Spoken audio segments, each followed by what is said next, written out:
Hello, good morning, guys, and welcome to Vietnam. And today I'm with my friend Lim. So, why do you choose to work in America instead of Canada? Is it the money or the lifestyle? What is it that main reason you went there for? The main reasons why I moved to Houston was one, the cost of living. Like even back then, cost of living was so high in Toronto. It's just really hard to like get by comfortably. And then two was the weather. I just don't like snow. I'm not built for the snow. Okay. Yeah. True. And then the taxes. Those are probably three main things. Okay. Yeah. So, cost of living and weather. Actually, the Yeah. top two reason is the reason why many people move to Vietnam. Well, same reasons. Okay. Same reasons. Yeah. All right. So, when you went there, was it as expected, or like how was that journey like in Houston? How many years were you there? So I lived there ever since, right? So I really left and never looked back.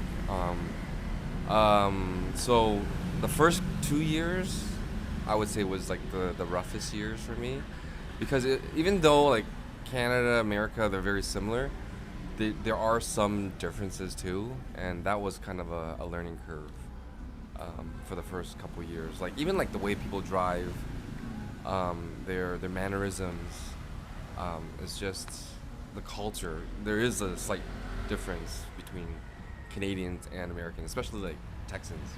You know, you don't see it so much in Canada, but in at least in America, like you can be living in a bad area or a good area, and it's just separated by like one road, like one street. If you're on the other side of the road, you can be living in a really nice area, and just if you're on the other side, that can be like you'd be in the ghettos. And when I say the ghettos is not like the ghettos in Canada. Not like, I don't know, can I say it? Like Yeah, Jane it's Finch, dangerous. like Jane Finch area.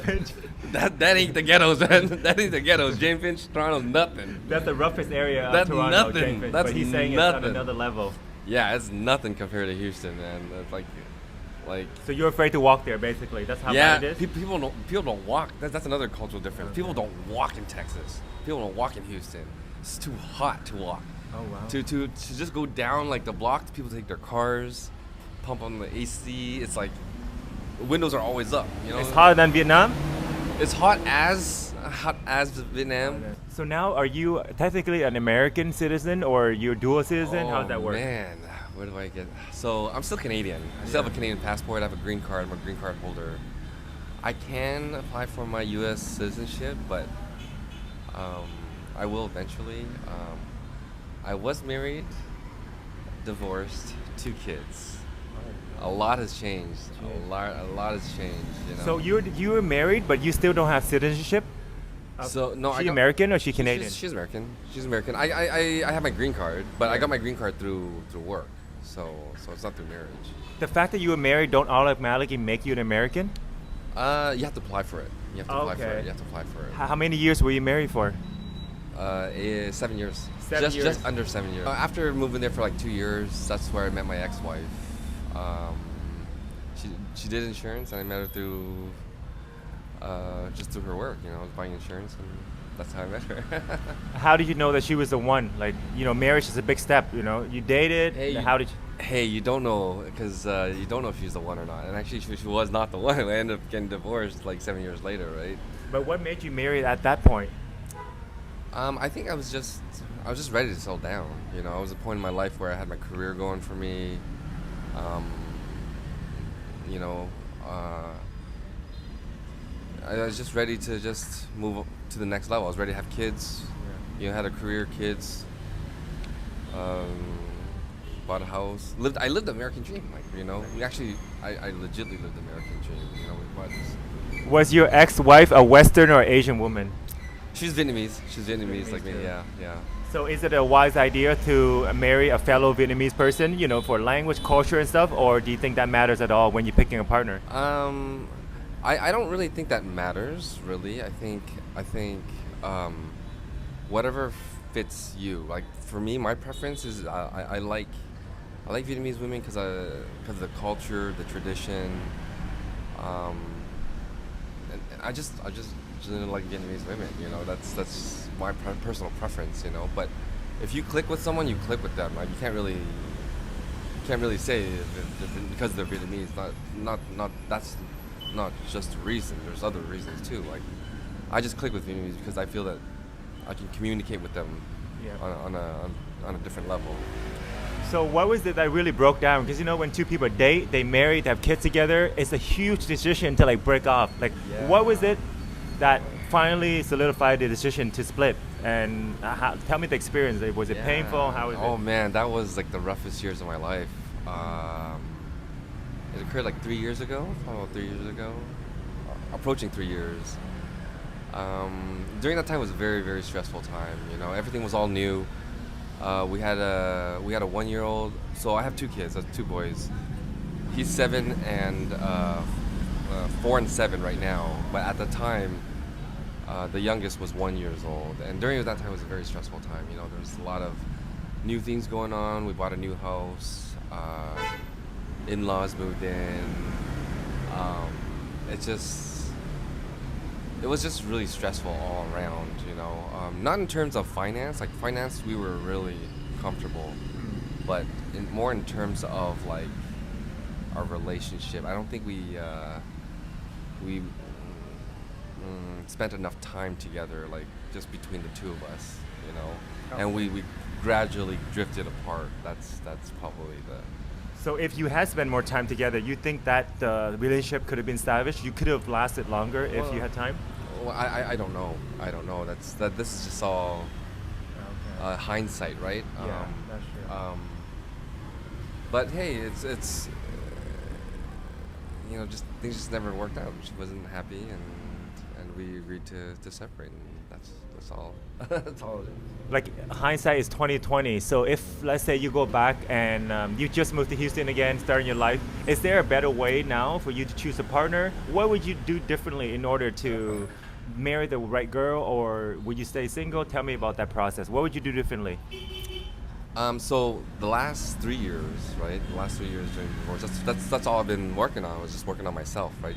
Figure out what I want, because I analyze the situation all the time, seeing like why things didn't work out here and there, what I could have done better, So and that's still an ongoing process, right? I think of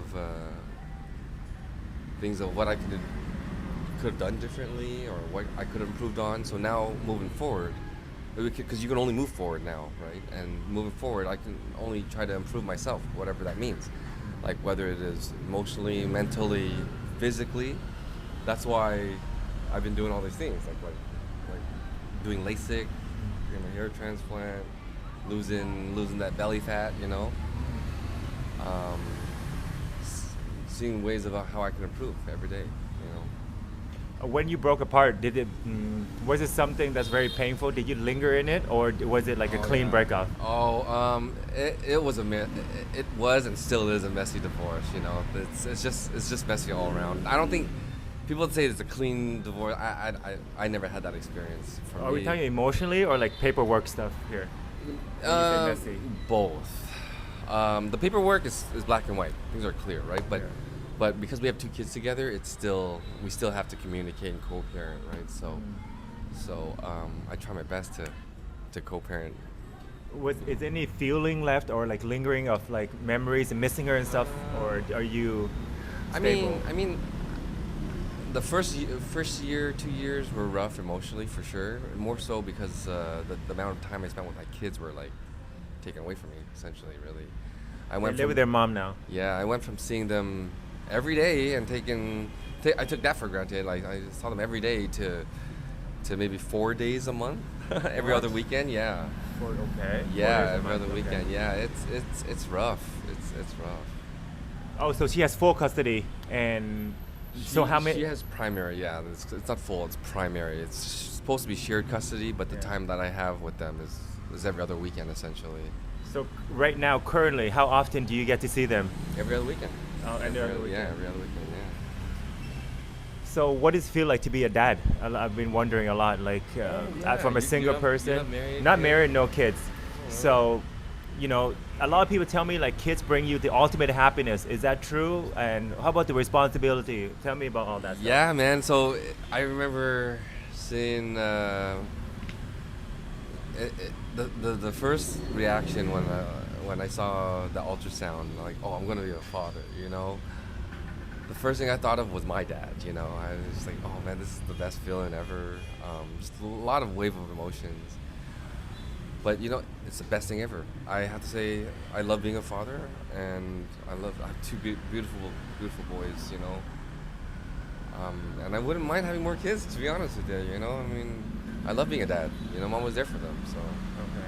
So, how about the load of it? You know, having to take care of children, bring them to school, all that stuff. Is Yeah. the happiness greater than the burden?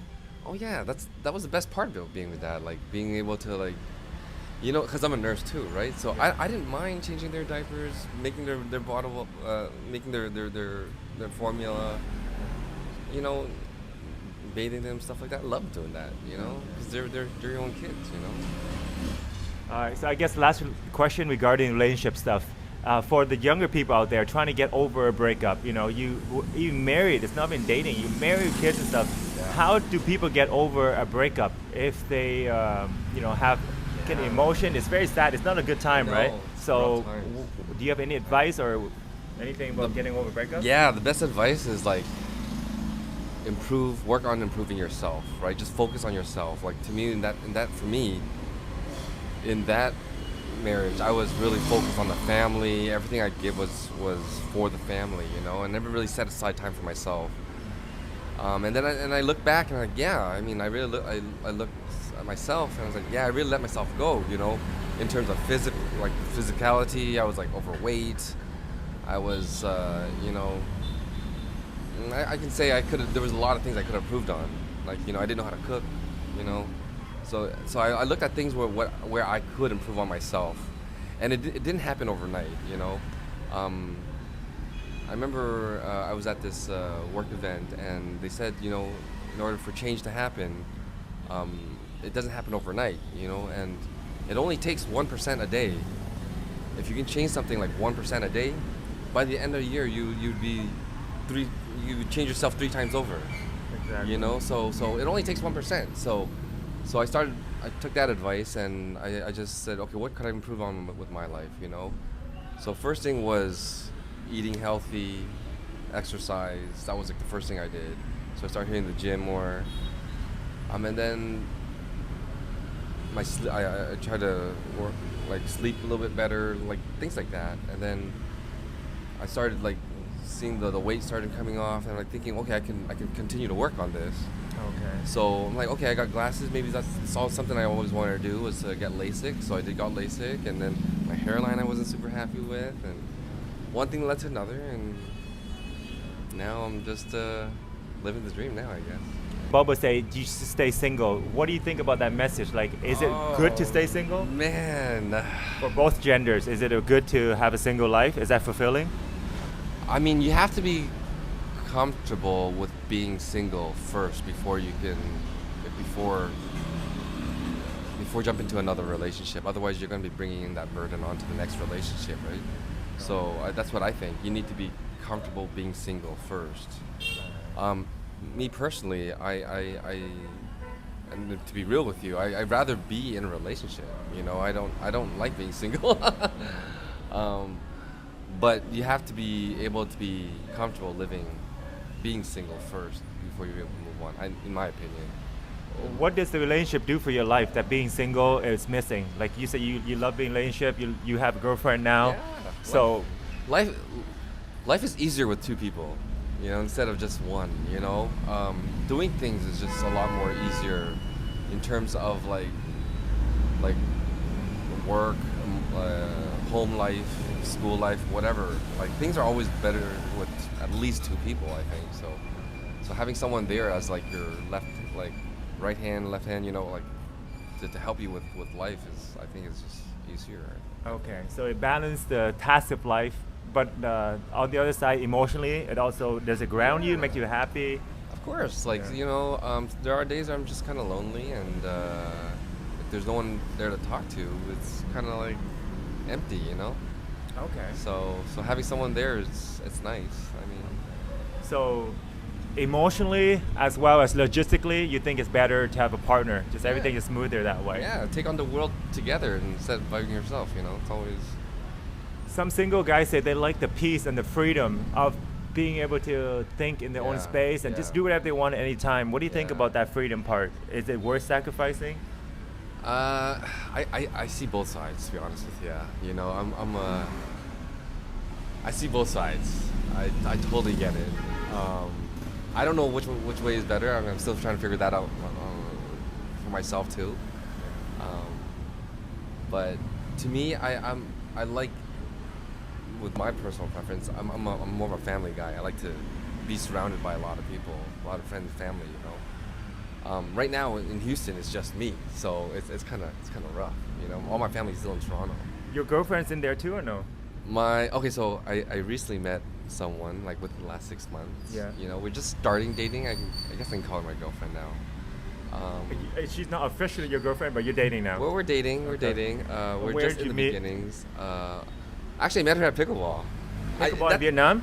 No, pickleball in Houston. In So Houston, that's one of okay. the things I picked up on, right? Like with the exercise and stuff like that. Started playing pickleball. Started picking up pickleball. I loved it. And then I wasn't looking for a girlfriend or anything. I just really was there just to get more physically fit, be more active. And then I just bumped into her and we just connected. And Okay, cool. So start like bettering yourself, working on yourself, and focusing on your desires and dream. That's the best way to kind of get over someone because you see improvement. just focus on yourself during that time. You know, you'll once you improve, other people will notice. You know, you'll be happier yourself too. and you found her. Yeah. So you're not. There's no rush to get into a marriage or anything. You're just getting to know each other right now. Yeah. But you're open to another marriage and kids. Oh yeah. Yeah. Definitely. I'm definitely open to getting married again. I know the comments will be like, "Don't do it, don't do it." But I'm at a phase of my life where I definitely want to have more kids. Have you ever dated in Vietnam, like a Vietnamese girl that's here? Yeah, you can say that. So, what is the difference between dating a girl in America, Canada versus Vietnam? Is there any different, and which is easier, which is better? I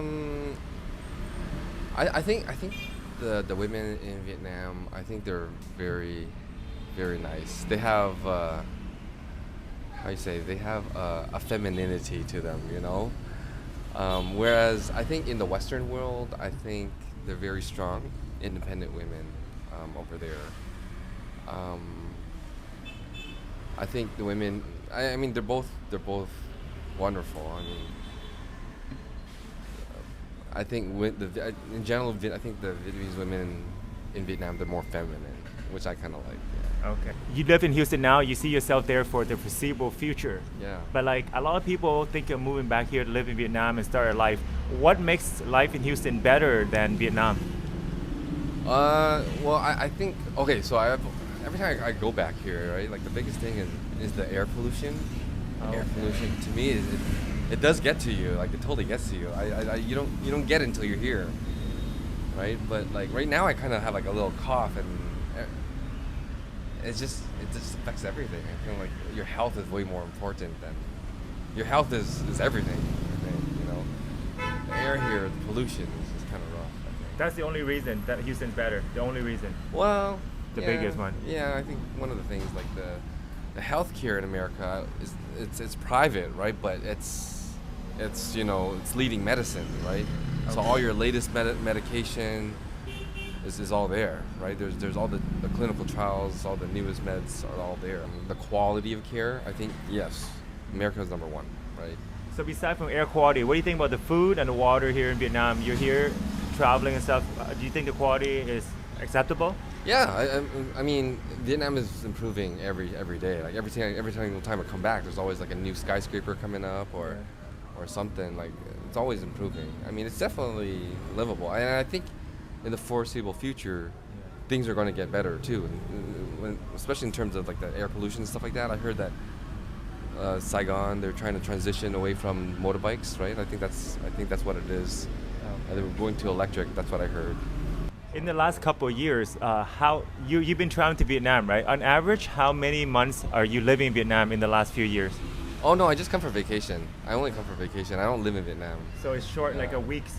Yeah, I when I come, I usually come for about 2 weeks and then Okay. then head back. I work over there. I live over in Houston, so So you don't want to live here, but you travel. Like, what brings you back here?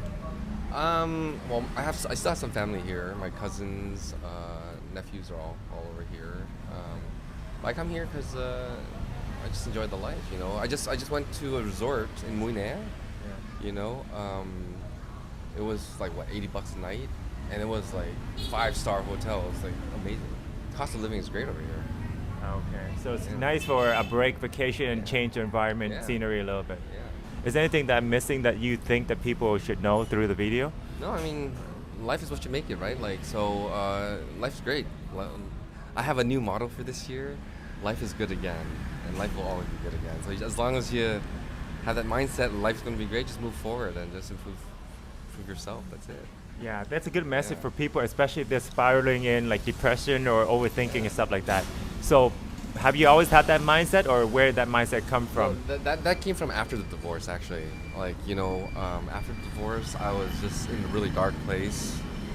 And then once I started improving myself, I started, okay, changing my mindset too. Like, that's one of the 1% that I could have changed, is like change my mindset for the better, right? So I started believing, hey, life is good, life is good. And then when I met my girlfriend, I realized life is good again. And that became my motto for the year. Okay. Life is good again. So that's So when you are happy, optimistic about the future, you think life is great. What are those things you're thinking about? So one thing you said was like love. Yeah, the relationship thing. Like, it's so easy to think of the negatives, think of the negatives, and then I believe that what you think you manifest, right? So I'm like, I was tired of thinking anything negative. I was like, no, that's something I can improve on. Think positive, and positive things will come because it will manifest itself. And sure enough, it's for me at least, it's definitely becoming a reality, right? So once I started thinking life is good again, that's when I met my girlfriend. Things are like starting to fall into place now, and now I'm just enjoying life. Like, you know, that's So if people are struggling in their life, the first thing they should do, like name like maybe 3 things they can do. Is it money? Is it working out? Is it a girlfriend? for me is think of the 1% rule. Improve yourself 1% a day. What can you improve on yourself? You know, just 1%. Like, hey, if you don't, oh yeah, like at home I used to be a kind of like a messy kind of guy. Now my house is always tidy, right? That's something that I know I can improve. It's a simple change. I started doing the laundry maybe like every other day instead of waiting till the end of the week to do it, you know? So anything you can improve yourself, little things, they will all add up, and by the end of the year, you're gonna be 3xing yourself. So that's how I think about it now. Okay, so whatever aspect of your life, just improve it a little bit. Whether it's your money, career, relationship, fitness, 1% your a day. looks, whatever it is. 1% a day. That's all it takes. Okay. You know. Yeah, but I have to say, like, the me today is completely different from the me 2 years ago. Like, for sure. I wouldn't be sitting here talking to you with that 2 years ago. You know, talking like this. You know, but that's I think that's what it is. Like a lot of people, when they cannot get out their problems, because they're too stuck in it and they keep thinking about that and it stops them from moving forward. So I was talking to a friend of mine yesterday, Cake, and she was telling me the same thing where every time you take a loss, you have to chase the next win. And in order to do that, you have to know what you want. And then you have to constantly get up and try again to get your win, even if you get hit by loss after loss. The important thing is to get up and know what you want and walk towards it. Yeah. I mean, when life gives you challenges, you have 2 options, right? You either let it destroy you or make you stronger. So I chose to stand up and make myself stronger. But like, how do you know what you want? How do you know what you want is exactly what you want? You understand what I'm saying? Like a lot of people say, I want money, but actually, is it money that they want? How do people fact check that and say, you know what, I'm not chasing the wrong thing. This is actually what I want and what's going to bring me ultimate satisfaction. That's something you have to, I think, figure out through life experiences, right? You just have to go and live life, step outside your comfort zone, experience new things. How would you know what you like if you haven't experienced anything, right? You just, I think, step outside your comfort zone and just try something new. That's what I think. Man, that's solid. Action. Yeah, that's actually make a lot of sense. So like, you don't sit inside your room and just think about what you guys want. You might get lost. So let's say I want something, I go out there, I do it, and then through doing it, I realize I solidify my decision about what I want, or I change my mind and say, hey, actually, I'm chasing the wrong thing. Right. But if you sit in your room and you guys are always like thinking, what is it I actually want? You will not clarify that question for yourself. It's all about action. You got to do something. Like, yeah, I was at a point in my life 2 years ago. I was just stuck in my room, and I just I didn't know how to socialize anymore, because my whole life prior to that was just between me and my family. I didn't really know how to make friends go out anymore, you know. So I had to step outside my comfort zone, and I decided to, like, okay, what's the best way to socialize? Pick up some sort of sport activity. That's how I ended up playing pickleball. And in a way, pickleball kind of did save my life, you know, it really did. Man, that's awesome. It really did. So I stepped outside my comfort zone, met people, and just, like, gained a new skill, a new sport, and made new friends. That's amazing. Yeah. All right, guys, that's a good message to end on, and a great time meeting my friend Lim again after so many years, and have a great conversation. Thank you so much, Lim. All right, man. Like the video, subscribe, and see you guys on the next one. Peace.